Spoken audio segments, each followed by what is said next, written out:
above all, Michael, he's already on an unfinished century break. And now do you think Mike Russell is cruising to the title? 101. Yes, I think definitely that he is he's well on his way. But it's worth recalling the competitiveness of the last 5 visits.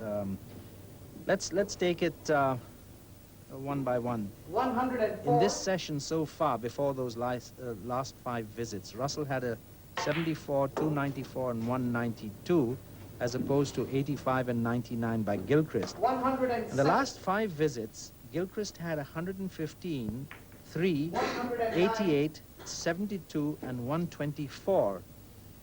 And in reply, Russell had 195 and 124, and of course, lesser efforts of 22 and 41. 112.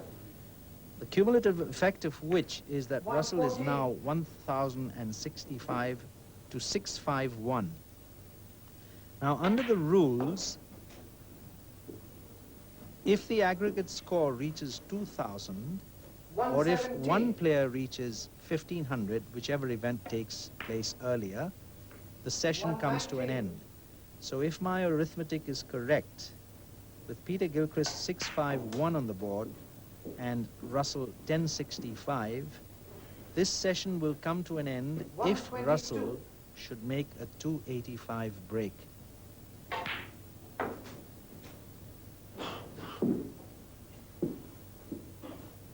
$125. So another 160 by this man here on your screens 127. will mean that the match will be halted for a brief interval. 130.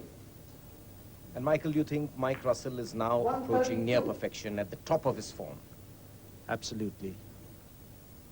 He is in total command. He is shrugged off that initial lethargy which he had, 135. and he's really looking very good. And I mean, to Gilchrist's credit, he had that burst of 4 or 5 breaks which has kept him in the hunt. 138. But Russell is surging forward again. 140. And if he holds the table till the end of the session, he will have taken a lead of 700 points. 143. Which could be quite unassailable. I would think so, having regard to the way both players are playing.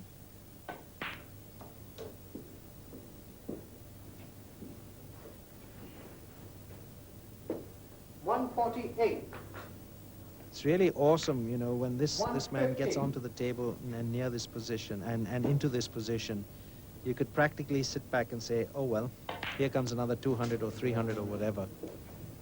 Yes, it seems as inevitable as the night follows the day that when Russell is in control at top of the table, he will pile up the points. Quite devastating if you're his opponent. Shattering maybe also. So quick sip of water. And Anil Shah was in action there. Michael, a great honor for him to be in the final? It is indeed. Anil Shah is one of the country's best referees. Interestingly, he was a state-level billiards and snooker player, but today he's also an international bridge player and has represented India in the World Championships on more than one occasion.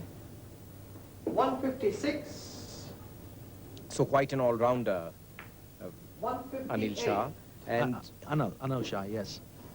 And how are they chosen for the final? What is the criteria? Well, actually, when the organizers had a powwow about which referees should officiate, 161. his name and that of S. Jairaj, who will be taking the second session of this match, 163. were the first that came up. And tournament director Alan Chamberlain said, we must have Anil Shah, as did Peter Gilchrist, who is the chairman of the billiards committee. So these two names were certainly the front runners for officiating in the World Championship. And Anil, who has officiated in the World Snooker Championship as well in Singapore and several other World Billiards Championships, has now applied to become a member of the Professional Referees Association